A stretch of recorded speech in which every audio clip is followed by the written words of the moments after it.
पूरी तरीके से एक मजे हुए राजनेता होगा, क्योंकि दोनों जरा भी देर नहीं लगाई इस पूरे मुद्दे में। जब आज सीबीआई ने छापेमारी की भ्रष्टाचार के मामले में, उन्होंने तुरंत राजनीतिक रंग दे दिया इसको। मुझे लगता है कि मजे हुए राजनीतिक की बात अगर जब आप कह रहे हैं, अगर ये रहते तो शायद ये इतना जो है हो हल्ला मचाने की ज़रूरत नहीं थी। जैसा कि आपने कहा कि मुद्दा ये था कि एक अधिकारी के खिलाफ था, और जिस तरह से शुरुआती आई वो आम आदमी पार्टी की तरफ से ही ये कहा गया कि ये सीएम के दफ्तर पे छापेमारी है। जब सरकार ने दोपहर 12 बजे संसद में स्पष्ट कर दिया कि मुख्यमंत्री के खिलाफ कोई कार्रवाई नहीं हुई है, ना मुख्यमंत्री का उससे कोई लेना देना है, ऐसे में इस मामले को फिर वहाँ पे एक दूसरी दिशा देनी चाहिए कि सीबीआई एक कार्रवाई कर रही है। अब वो कार्रवाई कितनी जायज़ है नहीं जायज़ है, वो कार्रवाई के नतीजे आने के बाद आप उसका आकलन करते हैं जी। उसमें अभी एकदम से जंपिंग द गन ये नहीं करना चाहिए था जी। और जिसको लगा कि थोड़ी जल्दबाजी हो गई जी, एक अपरिपक्वता जिसको इमेच्योरिटी भी कह सकते हैं, वो आप जो बात कह रहे हैं, अपरिपक्वता जो है यहाँ पे ज्यादा दिखाई दे रही है। और उसके अलावा जिस प्रकार के शब्दों का चयन भी केजरीवाल साहब ने अपने ट्वीट करते समय प्रधानमंत्री के संबंधों को लेकर, जिस प्रकार से भी इस पूरे मुद्दे को टैकल किया, क्या उनकी जो छवि है वो कम से कम और ज्यादा इस प्रकार के शब्दों का इस्तेमाल करके धूमिल होती है? मुझे लगता है कि प्रधानमंत्री कोई व्यक्ति नहीं है, प्रधानमंत्री देश का एक संवैधानिक पद है, इंस्टीट्यूशन है, और प्रधानमंत्री हो या मुख्यमंत्री हो उस पद की अपनी गरिमा है, और उस पद के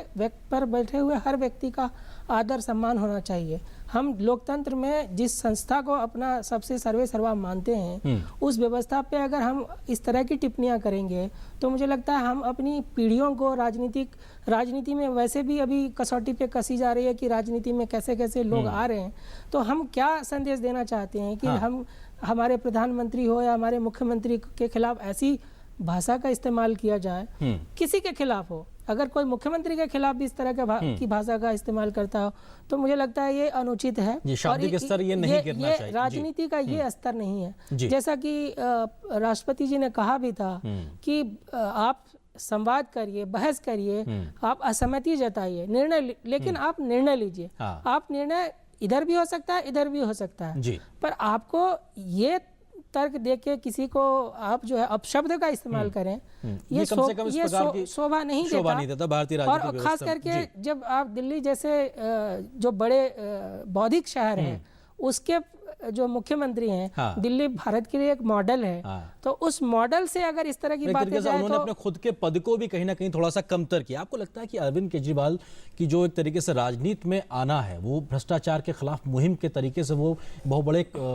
नेता बन के उभर के आए थे एक तरीके से, आपको लगता है कि जब आज की तारीख में वो ऐसी कार्रवाई के पक्ष में खड़े नजर आते हैं जो कि भ्रष्टाचार के समर्थन करती नजर आ रही है, आपको लगता है कि ये भी एक कंट्राडिक्शन अरविंद केजरीवाल के साथ जुड़ता है महज राजनीति के चलते? मुझे लगता है कि अरविंद केजरीवाल के ऊपर निजी तौर पर तो कोई ऐसी बात नहीं है। अरविंद केजरीवाल के ऊपर ये सवाल भी नहीं कोई कर रहा। विरोध क्यों कर रहे हैं? खुद जब वित्त मंत्री ने संसद में कहा कि अरविंद केजरीवाल से जुड़ा मामला नहीं है, तो हम अरविंद केजरीवाल के जो व्यक्तित्व है, उनके चरित्र है, उस पर हम शायद हम ये इस तरह के सवाल नहीं उठा सकते। लेकिन जो सवाल उठ रहे हैं अधिकारियों के ऊपर,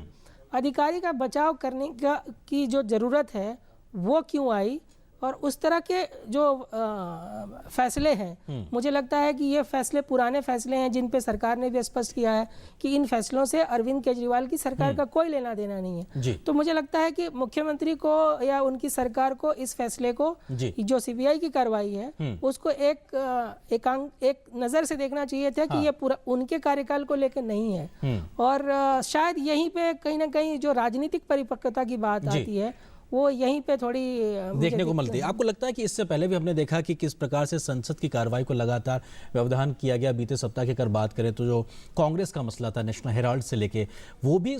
प्योरे तरीके से एक न्यायपालिका का पूरा मसला था, और उसमें क्या सच है क्या गलत वो न्यायपालिका तय करेगी। लेकिन संसद में इस प्रकार के मसले को उठा के एक प्रकार से फिर से राजनीतिक रंग देने की कोशिश जो कांग्रेस ने की, वो भी एक तरीके से अपने आप में एक अनोखा उदाहरण कम से कम काम को रोकने के लिहाज से। देखिए, ये तो अब इसमें तो कोई शक नहीं है कि जो संसद है वो नहीं चल रही है, वो सिर्फ उसके लिए सिर्फ कांग्रेस की जो है वो राजनीति है वो सबके सामने है कि कांग्रेस नहीं चाह रही है कि जो नेशनल हेराल्ड का मामला है वो एक कानूनी मामला है। उस कानूनी मामले में कहीं ना कहीं कांग्रेस का नेतृत्व जो है वो सवालिया निशान है, सवालों के कटघरे में है। अब वो सवालों का जो कटघरा है वो राजनीति का नहीं है, वो न्यायपालिका का है। अब न्यायपालिका के मामले को आप राजनीति के मैदान में नहीं ला सकते हैं। और ये साफ साफ दिखाई दे रहा है कि कांग्रेस जिस तरह से रोज बरोज मुद्दे जो है बदल रही है, हर घंटे के हिसाब से, बल्कि जेटली उससे साहब लगता आरोप है लगाते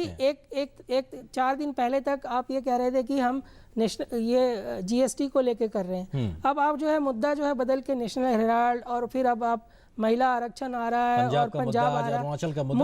मुद्दे उठाइए, मुद्दे उठाने में कोई, अगर पंजाब में कुछ घटना हुई है बिल्कुल मुद्दे उठाना उनका हक बनता है, पर मुद्दे उठा के उस पर चर्चा करिए, सरकार को घेरिए, सरकार ने अगर कोई चूक की है तो उसको आप कटघरे में खड़ा करिए, पर संसद रोकना मुझे लगता है। आपको लगता है कि वित्त मंत्री ने एक बयान भी दिया है, अपनी बात में इस बात को रखा है कि 1991 के बाद से ये पहला मसला कि जब आर्थिक सुधारों की गाड़ी को बहुत ज्यादा रफ्तार देने की जरूरत है, और उस समय इस प्रकार की कोशिश खासकर कांग्रेस की ओर से की जा रही, संसद को बेवजह के मुद्दों को लेकर ठप करने के लेके, कम से कम ये देश के विरोध में है, गरीब विरोधी करार दिया उन्होंने कांग्रेस को। देखिए, जीएसटी जो है सबसे बड़ा, इस सत्र के लिए सबसे बड़ा एजेंडा था वो जीएसटी बिल था, क्योंकि देश में कर प्रणाली का एक नया युग और नया दौर शुरू होना है, जिसकी डेडलाइन अप्रैल 2016 रखी गई है। और जो मौजूदा हालात में जिस तरह से बिल पारित होता नहीं दिख रहा है, उसमें ये डेडलाइन हम मिस करेंगे।